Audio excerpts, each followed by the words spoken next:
Liverpool weren't given much reward for finishing top of the group stage. A two-legged tie with Paris Saint-Germain is perhaps as hard as could be. Vitinha, that's nice. Kvaratskhelia, lovely effort, brilliant goal. And Kvaratskhelia was offside. Dembele is ahead. Oh, Liverpool are gone walkabout, and Allison with a truly world-class save. And Barcola over the top. Kvaratskhelia again. And he goes on, and oh, Allison again, what a save. Long towards Nunez. And Nunez goes on, and here comes the support. Elliott's first touch, scores!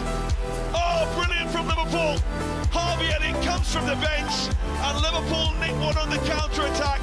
They have been under the cosh throughout this game. Allison has kept him in it, and they've gone down the other end in the last 10 minutes, and they've nicked one themselves. Oh, what a night that was in Paris. Liverpool under the cosh, really, weren't they, for so long, but coming away in the end with a PSG, a perfect smash and grab, you could say. Today, our European adventure is on pause for the moment as Arne Slot's Reds return their focus to the Premier League and to a Southampton side firmly rooted at the very bottom of the table, but still scrapping for every single point. We played them twice already this season and emerged victorious in both of those games, but the Saints did prove a real test in each of them. Will today's encounter be any different? Find out at 3 o'clock. That is when we'll bring you live audio commentary of all the action from Anfield.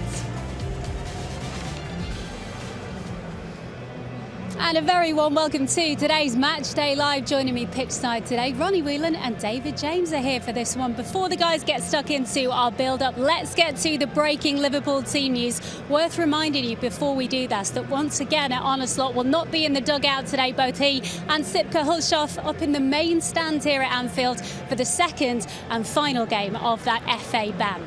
So straight to the Liverpool starting lineup then. Arne Slot has gone with this side. It's 3 changes from Wednesday's win over in Paris. We'll give you the lineup in full in squad number order for you here. Allison starts. It's Virgil van Dijk and Ibu Konate. Luis Diaz, Dominic Szoboszlai and Darwin Núñez comes in this afternoon for Diogo Jota. Mo Salah starts against Southampton here, while Curtis Jones is in for Alexis McAllister. Kostas Tsimikas starts at left back in place of Andy Robertson, and Ryan Gravenberch and Trent Alexander-Arnold complete the Liverpool starting 11 against Southampton here. On the bench for the Reds today, it's Quevin Kelleher, Endo, Alexis McAllister, Federico Chiesa, Harvey Elliott, the match winner over in Paris, Diogo Jota, Andy Robertson, James McConnell and Jarell Quansah. It is a very warm welcome to you two. There is nothing better, I don't think, than a Saturday 3 o'clock kickoff in the sunshine. Ronnie, Anfield looking absolutely resplendent today. We're looking forward to this one. Yeah, it is nice when the sun's out here, isn't it? Because we've been freezing all well, we're still season, in the shade, I want to say. It's not too bad, is it? At least we can smile in the sun today. Delighted for me with the changes he's only made. I'm happy that he didn't go all out silly. Yeah, we were talking just before we came on air, and there were thoughts, I think, because of what the boss said in his press conference, that maybe there might be some more wholesale changes than we've seen this afternoon. Yeah, absolutely. It was giving the impression. I'm just thinking about the Southampton changing room, and I said to Ronnie when we found out probably the team, had the hopes up. Yeah, they were probably hoping for a few more than just a 3, but I like it.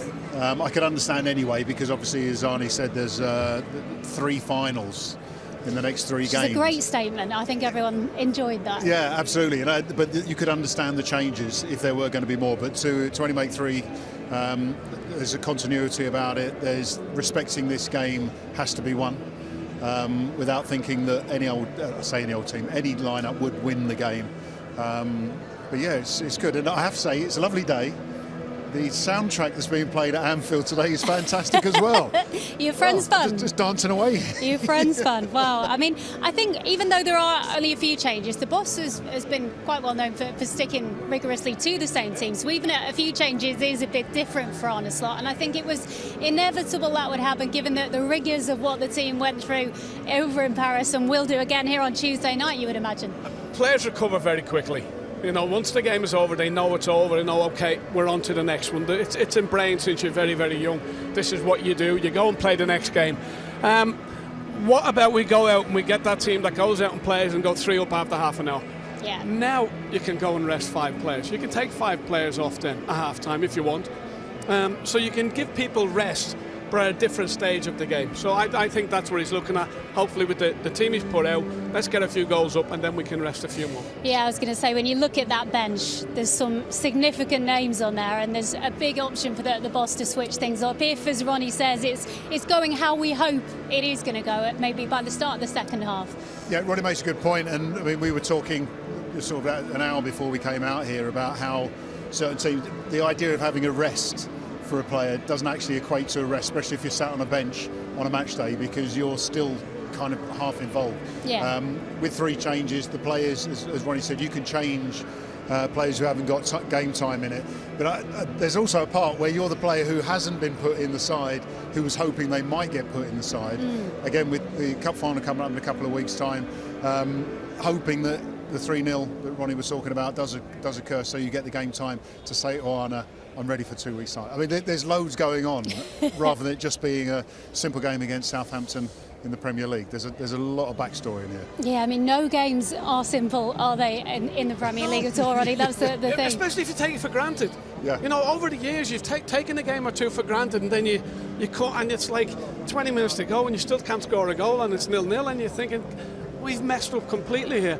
Liverpool need to start. We always say, start quickly, and then you can slow down as you get into the game more and more.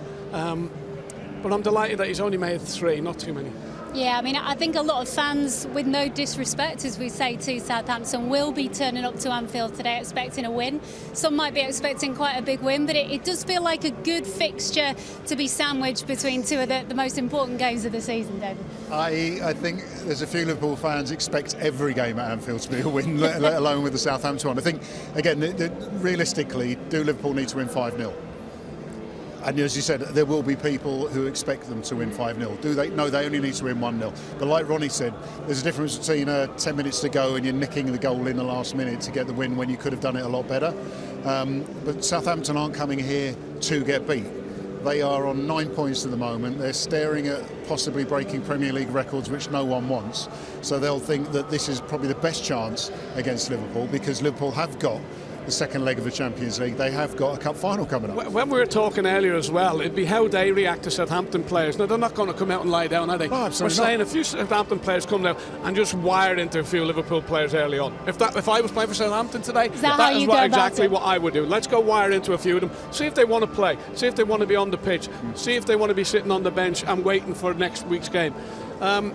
That would be the only hope I think Southampton will have, that a few Liverpool players will pull out tackles and give them a little bit of hope. Yeah, I suppose from a Liverpool perspective, it's the biggest danger almost. Now, I don't think this will happen for a second, but after such a high midweek, you come to this fixture and it's probably not as easy to get yourself geared up for Southampton at home as it is PSG in the Parc des Princes. Yeah, well, I think the advantage for that not happening is the fact that the game was only a few days ago.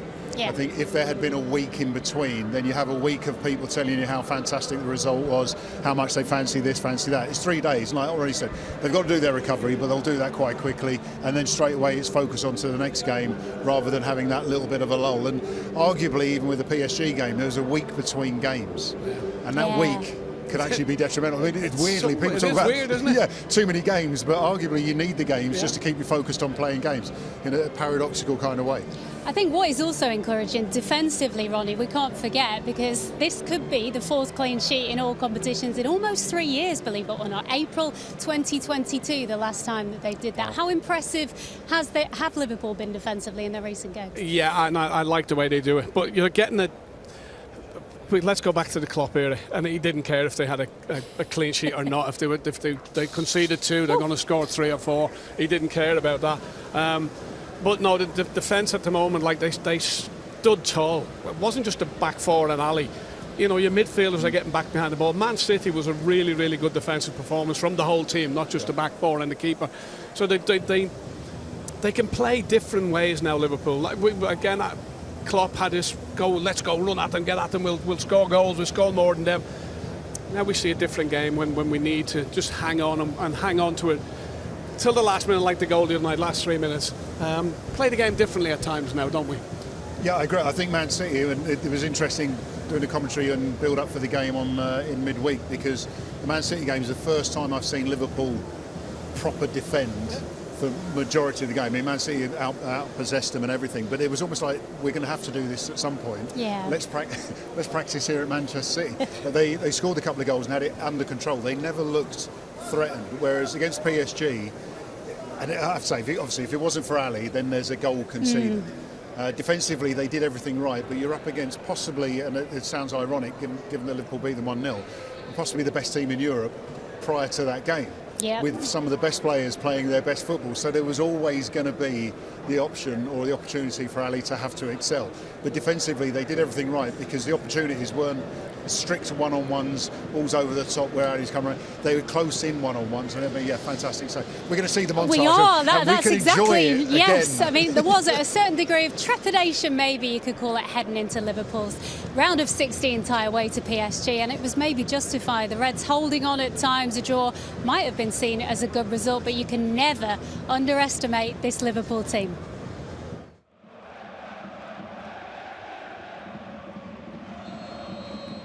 Dembele with the corner. Allison with a good hand. Vitinha. That's nice. Kvaratskhelia, a lovely effort, brilliant goal. Might have been offside. Now remember, with the semi-automated offsides that we have in the Champions League, it can be the merest margin.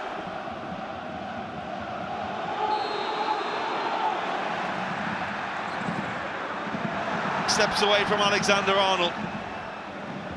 Dembele is ahead. Oh, Liverpool are gone walkabout, and Allison with a truly world-class save. Barcola, Hakimi, Barcola, and Barcola over the top. Alisson Becker, quite simply the best in the world at what he does. This is a truly outstanding save.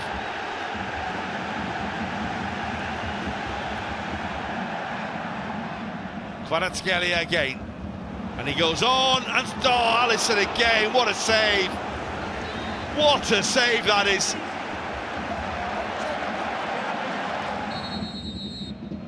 It is Kvaratskhelia who hits.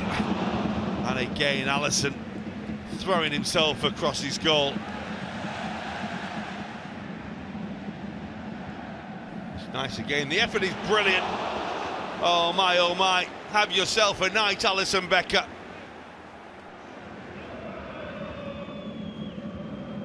Long towards Nunez, jumping with Marquinhos, and Nunez goes on, and here comes the support. Elliott's first touch, scores! Oh, brilliant from Liverpool. Harvey Elliott comes from the bench, and Liverpool nick one on the counter-attack. They have been under the cosh throughout this game. Allison has kept him in it, and they've gone down the other end in the last 10 minutes, and they've nicked one themselves. Oh, nick one they did. What an impact there from Harvey Elliott. We'll speak about him in just a minute, but a quite incredible night. PSG, David, for their part, Luis Enrique very frustrated afterwards, understandably so, but that is what happens if you don't take your chances. Yeah, I like the way you phrase that. It's like their fault for not scoring. Maybe, possibly. Yeah, well, this is what I'm saying. When you look at PSG, I mean, again, one of the ironies, they've only lost 4 games this year. They've all been in the Champions League. So you could argue, if you just look at those stats, that they're not good enough for top-level European competition, just good in France. However, what we saw this week was a team that did what they've been doing regularly in recent months. I mean, I think it was 20-odd games, wasn't it, with undefeated. Battering teams, creating numerous chances, and if your goalkeeper doesn't play like the best goalkeeper in the world, you win the game.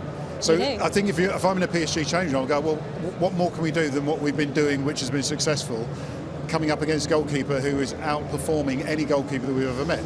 They just hope, and this is what Liverpool fans, obviously, and Liverpool players don't hope, that they can reproduce that back here on Tuesday. Before we get to Ali, and we will definitely get to Allison, but just a word more on Liverpool, because that win over PSG adds their name to a quite incredible list, Ronnie. Liverpool now beating the reigning champions of England, Germany, Spain and France without conceding a single goal in the process. Is the rest of Europe looking at this team and thinking, my goodness, they were even under the cosh for most of that game and they still managed to find a way? Yeah, you look around Europe and you see different people from different leagues talking about Liverpool all the time. You know, Real Madrid are talking about Liverpool. Everybody's talking about Liverpool because of what they're doing, 13 points clear, how well they played in the Champions League. But they've got something different, this team. But again, you know, the way everybody's feeling sorry for PSG. Imagine how many times over the years that has happened to Liverpool. Because Liverpool are usually the dominant team in games, mostly the dominant team in most games. But there's every now and again someone just... Paris a few years ago, Champions League final. Courtois was unbelievable. We get beat then in the end. But we know what it's like, how PSG felt the other day. It's happened to us often enough.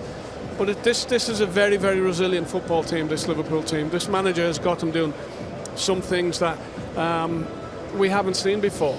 Especially the way we defend Man City, I go back to because it was the first time I've really seen it, and how they defended the other night as well. A very resilient team, and they had an unbelievably resilient goalkeeper in the sticks on Wednesday night. Let's just show you some of Allison's best moments. This is probably going to be quite long, I think, this section, but in terms of the number of saves, so 9 saves, David, against PSG. That is his most ever for Liverpool, made 8 actually in the Champions League final in 2019 against Spurs. From one keeper to another, how impressive was what he did on Wednesday night? The save bit is nice, which is important, of course, because without them, a lot of these chances go in. However, it was what Ali did on the night as an all-round goalkeeping performance, which impressed me.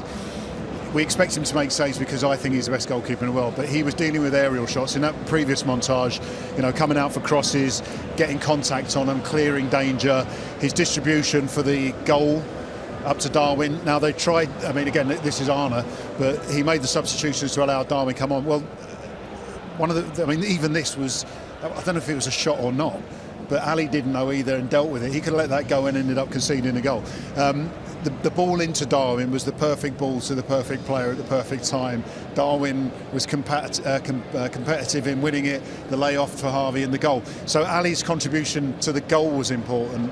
It was an all-round goalkeeping performance where I don't think he did anything wrong. You can make loads of saves and still make mistakes, but he had that performance. And there's a part where you go, fantastic, yeah, I know I can do it. It's what you do after. And think, can you get back there? Or you just say, well, I was asked to do it and I did it. And that's why I'm the best goalie. But we see a lot of goalkeepers nowadays palming balls back out. Going back to old school again. When they were always told, just help it round the corner, goalkeepers, when I was growing up or when I came here.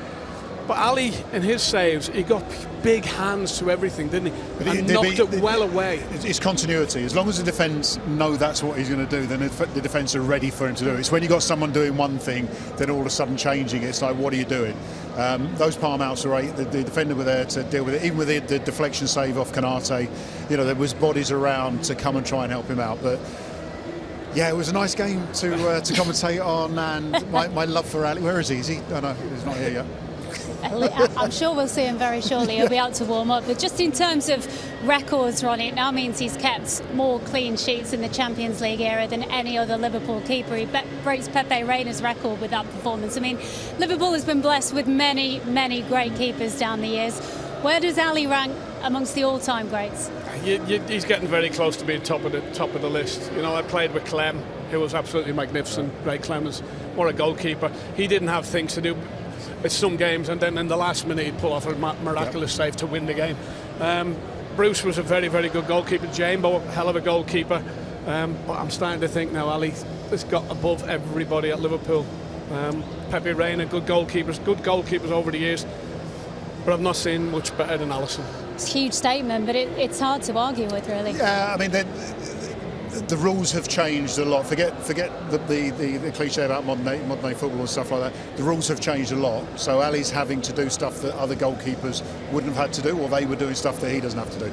But I mentioned the game against PSG and what he had to do in that game. It wasn't just about making saves.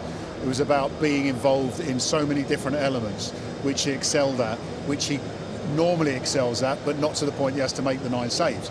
I've been thinking he's the best goalkeeper in the world for a few years now. And if he's the best goalkeeper in the world, then he's got to be up there with the likes of Clem for the best goalkeeper that Liverpool ever had. If there is a success, which everyone hopes, first of all in the Premier League this year and potentially with the Champions League,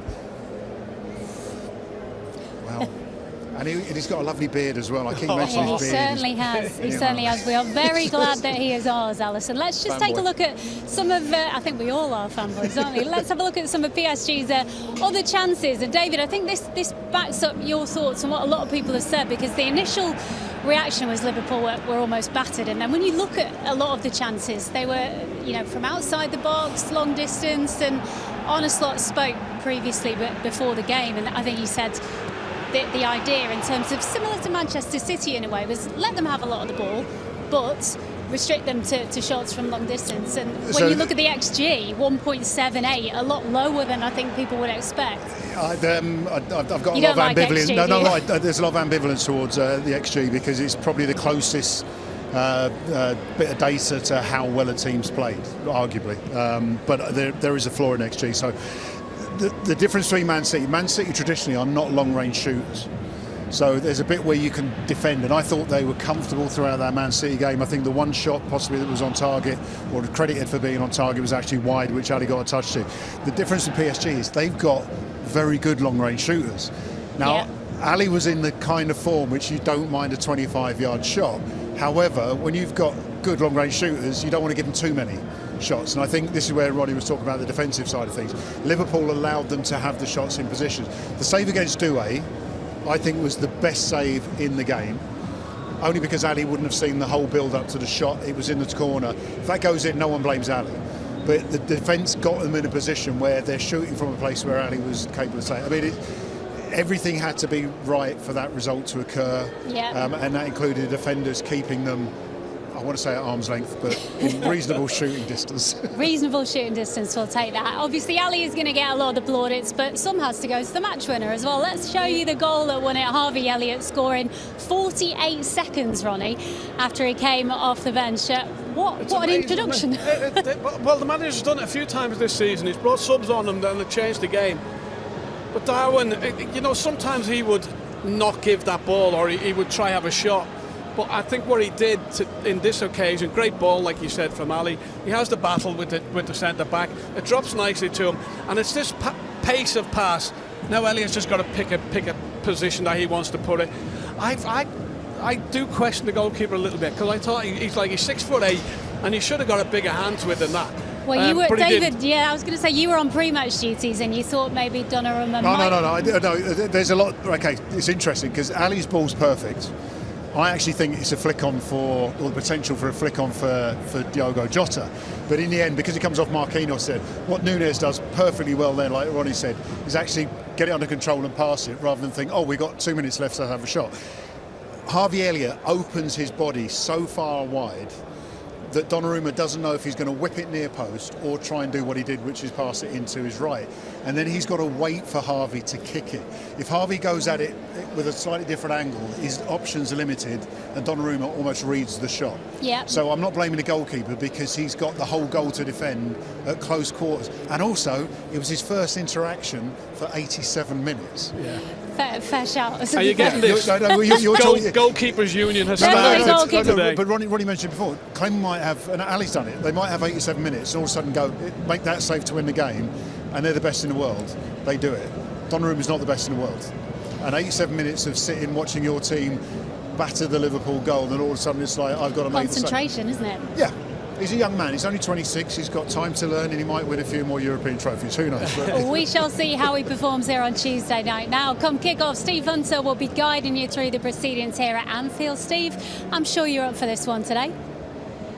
Absolutely, Becky. Yes, good afternoon, everybody. Anfield filling up really nicely in the sunshine, of course. Great to see the sun shining on the Anfield Road side away to the left-hand side as I look from the top of the sixth floor gantry here. Of course, for the traditionalists amongst you, good to have a 3 p.m. kickoff, isn't it? Probably not many of them left between now and the end of the season with what we're going for. But as the Goalkeepers Union, rightly we were talking about, an absolute world-class display from Allison, wasn't it, in midweek? It reminded us in many ways, didn't it, of that Champions League final. Ronnie Whelan mentioned it before, and he's spot on. Courtois, if he doesn't play in that game, we probably end up winning number 7. So it's one of them. But looking back at some of these Allison saves, we've got this special montage here for you. The one from Milik, I remember really well. It was the Champions League against Napoli, and it was at Anfield Road end. That was one of the best saves that Allison had produced in his early days with Liverpool, and it went on to produce some incredible heroics. Remember that goal